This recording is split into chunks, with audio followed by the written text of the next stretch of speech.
Good morning, everyone. The European Union is pioneering a significant piece of legislation known as the Artificial Intelligence (AI) Act, aimed at regulating the ethical use of AI technology. While the Act's intention is to protect humans from the potential dangers of AI, it has sparked considerable debate. Supporters hail it as a necessary safeguard, but critics argue that it could stifle innovation, particularly for small tech startups. Andreas Cleve, CEO of the Danish healthcare startup Colti, is concerned about the EU's new AI Act. While he acknowledges the need for regulation to prevent harm, he fears that the stringent rules could impose heavy costs and bureaucratic burdens on small companies like his. This sentiment is shared by many in the tech industry who worry that the Act, despite its good intentions, may hinder innovation. The AI Act is set to come into force in August 2024, with various prohibitions and obligations being implemented over the next 2 years. It categorizes AI systems into different risk levels, each with corresponding regulatory requirements. Minimum risk includes unregulated applications like spam filters. Limited risk requires transparency for systems like chatbots. These systems must inform users that they are interacting with AI and may need to label AI-generated content. The Act imposes strict regulations on high-risk systems that profile individuals or handle personal data, such as biometric identification, critical infrastructure, and AI in education and employment. Providers must ensure data quality, provide clear information to users, and maintain robust human oversight. The Act bans unacceptable risk systems that manipulate or deceive people, such as those that attempt to change behavior through deceptive means or evaluate individuals based on social scoring. The most stringent regulation will affect high-risk AI systems, demanding transparency, high-quality datasets, and robust human oversight.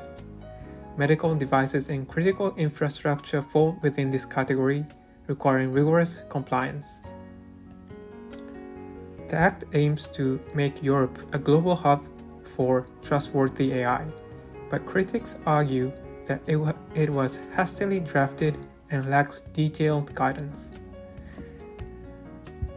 There are concerns about the cost of compliance, particularly for smaller companies. European officials admit that compliance costs could reach six-figure sums for a company with 50 employees, effectively acting as an additional tax on small enterprises.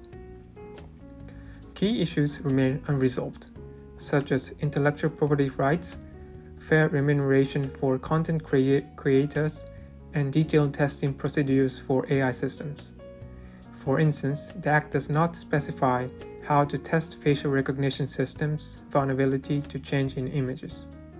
The AI Office, a new division within the European Commission, is tasked with drafting secondary laws to clarify these details, but it is currently understaffed and under pressure. The AI Act is not just about regulating AI within Europe. It represents an early attempt to influence global standards. As other major powers like the US, China, and the UK work on their regulatory frameworks. The EU's digital chief, Margrethe Vestager, has stated that the Act aims to make the EU a leader in creating global norms for trustworthy AI. However, the rapid development of AI technologies, particularly generative AI like OpenAI's ChatGPT, has complicated the legislative process. Critics argue that the rules may curb the use of foundational models, potentially slowing down AI innovation rather than addressing specific risks. The tech industry is concerned that the EU's approach may hinder its ability to compete globally.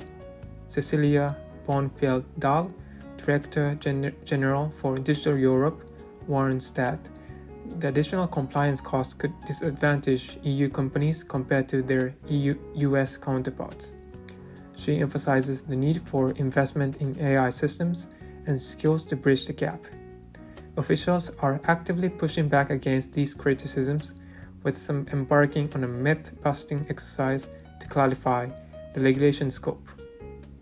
They argue that the AI Act excludes research and development activities and only imposes strict rules on high-risk systems.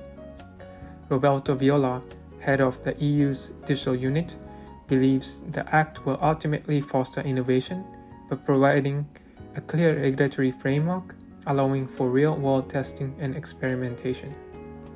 Despite these reassurances, entrepreneurs like Andrea Cleeve remain skeptical about the EU's ability to become a superpower in AI while implementing such comprehensive regulations.